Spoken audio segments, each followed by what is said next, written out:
കൃഷ്ണ ഗുരുവായൂരപ്പ ശരണം. നാളെ രാവിലെ പശുക്കിടാവിൻ്റെ കരച്ചിൽ കേട്ടാണ് ഭഗവാൻ പള്ളി ഉറക്കത്തിൽ നിന്ന് ഉണരുക എന്നുള്ളതും ഇന്ന് പള്ളി വേട്ടയാണ് എന്നുള്ളതും എല്ലാവർക്കും അറിയാലോ. അതിനെപ്പറ്റി കുറച്ച് കാര്യങ്ങൾ നിങ്ങളുമായിട്ട് പങ്കുവയ്ക്കാനാണ് ഞാൻ ഈ വീഡിയോ ആയിട്ട് എത്തിയത് കേട്ടോ. നമുക്കറിയാം, ഗുരുവായൂർ ക്ഷേത്രോത്സവത്തിൻ്റെ 9-ാം ദിവസമാണിന്ന്. പള്ളിവേട്ട നടക്കുകയാണ്. ഇതിനായിട്ട് ഭഗവാൻ സന്ധ്യയ്ക്ക് ഗ്രാമ പ്രദക്ഷിണത്തിനിറങ്ങും. ഇതിനു മുമ്പ് ഗുരുവായൂരപ്പനെ കൊടിമരച്ചുവട്ടിൽ പഴുക്കാമണ്ഡപത്തിൽ എഴുന്നള്ളിച്ച് ദീപാരാധന നടത്തും.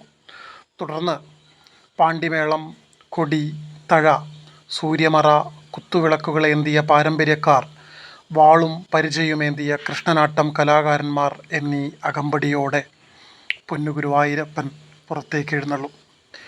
തീർത്ഥക്കുളം ചുറ്റി എഴുന്നള്ളിപ്പ് തിരിച്ചെത്തുന്നതിനു ശേഷമാണ് പള്ളിവേട്ട. ഇന്നും നാളെയും ആറാട്ടിനുമാണ് ഭഗവാൻ നാടുകാണാൻ ഇറങ്ങുന്നത്. തന്നെ തേടിയെത്തുന്ന ഭക്തരെ കാണാനാണ് ഗുരുവായൂരപ്പൻ മതിൽക്കെട്ടിന് പുറത്തേക്ക് ഇറങ്ങുന്നത് എന്നാണ് വിശ്വാസം.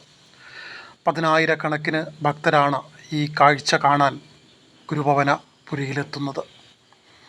കൊടിമരത്തറയ്ക്ക് സമീപത്താണ് ദീപാരാധന എന്ന പ്രത്യേകതയും ഈ സുദിനങ്ങൾക്കുണ്ട് കേട്ടോ. ഈ 2 ദിവസങ്ങളിലും ക്ഷേത്രത്തിലെ കീഴ്ശാന്തിമാരായിരിക്കും ദീപാരാധന നടത്തുക എന്ന പ്രത്യേകതയുമുണ്ട്. ദീപാരാധനയ്ക്ക് ശേഷം പുറത്തേക്ക് വരുന്ന ഭഗവാന്റെ തിടമ്പ് സ്വർണ്ണക്കോലത്തിലേക്ക് എഴുന്നള്ളിക്കുകയും ചെയ്യും. ക്ഷേത്രനഗരി പൊന്നിൽ കുളിച്ചു നിൽക്കും. ഭഗവാന് സമർപ്പിക്കാൻ ക്ഷേത്ര പരിസരം മുഴുവൻ പറകളെ കൊണ്ട് നിറയും. അതിഭക്തി നിർഭരമായ അന്തരീക്ഷത്തിൽ കേരളത്തിൻ്റെ വാദ്യകുലപതികൾ പങ്കെടുക്കുന്ന പഞ്ചവാദ്യവും നാദസ്വരവും ഗുരുവായൂർ ഭജനമണ്ഡലയുടെ ഭജനയും അകമ്പടിയേകും. ഗ്രാമപ്രദക്ഷിണത്തിന് ശേഷമാണ് ഭഗവാന് പള്ളിവേട്ടയ്ക്ക് ഇറങ്ങുക.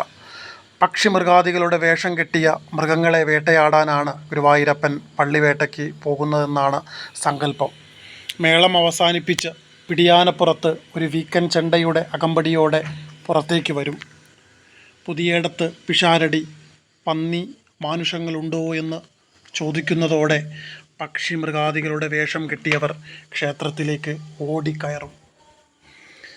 പന്നിയെ കൊന്നതിൻ്റെ പ്രതീകാത്മകമായി പന്നിവേഷം കെട്ടിയ ഒരാൾ ഒരു വടിയിൽ കെട്ടിയ പോലെ കിടന്ന് ആൾക്കാർ മതിലിന് വെളിയിൽ കൊണ്ടുപോകുന്നതോടെ പള്ളിവേട്ട സമാപിക്കുകയും ചെയ്യൂട്ടോ. അതിനുശേഷം നമസ്കാര മണ്ഡപത്തിൽ പ്രത്യേകം തയ്യാറാക്കിയ വെള്ളിക്കട്ടിലിലാണ് ഭഗവാൻ ഇന്നത്തെ പള്ളിയുറക്കം.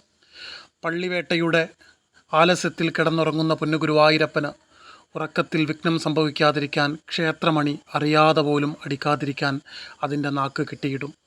12 പാരമ്പര്യ കഴകക്കാർ അതീവ ജാഗ്രതയോടെ ഭഗവാന് കാവലിരിക്കും. ക്ഷേത്ര പരിസരമാകെ സൂചി നിലത്ത് വീണാൽ ശബ്ദം കേൾക്കാത്തവണ്ണം നിശബ്ദമായിരിക്കും.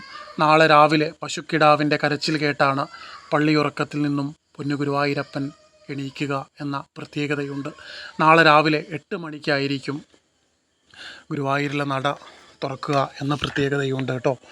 അപ്പോൾ ഈ ഒരു വീഡിയോ ചെയ്യാൻ കാരണം ശ്രേഷ്ഠമായിട്ടുള്ളൊരു ദിവസമാണ് നാളെ എന്ന് നിങ്ങളെ അറിയിക്കാനും, നേരിട്ട് പോവാൻ കഴിയാത്ത ഒരുപാട് മനുഷ്യർ പുറത്തുണ്ട് എന്ന വിശ്വാസവും അവർക്ക് ഇങ്ങനെയെങ്കിലും ഒരു ദർശനം അല്ലെങ്കിൽ അതിനെപ്പറ്റി കൂടുതൽ അറിയാനും ഒരു നിമിഷമെങ്കിലും മനസ്സുകൊണ്ട് ആ മണ്ണിലെത്താനും നിങ്ങൾക്ക് കഴിഞ്ഞു എന്ന് ഞാൻ വിശ്വസിക്കുന്നു.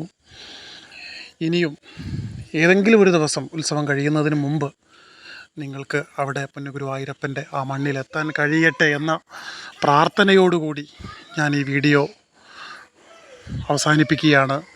എല്ലാവർക്കും പൊന്നുഗുരുവായൂരപ്പൻ്റെ സർവ്വ ഐശ്വര്യങ്ങളുണ്ടാവട്ടെ എന്ന് ആത്മാർത്ഥമായിട്ട് പ്രാർത്ഥിക്കുന്നു കേട്ടോ. ഹരേ കൃഷ്ണ.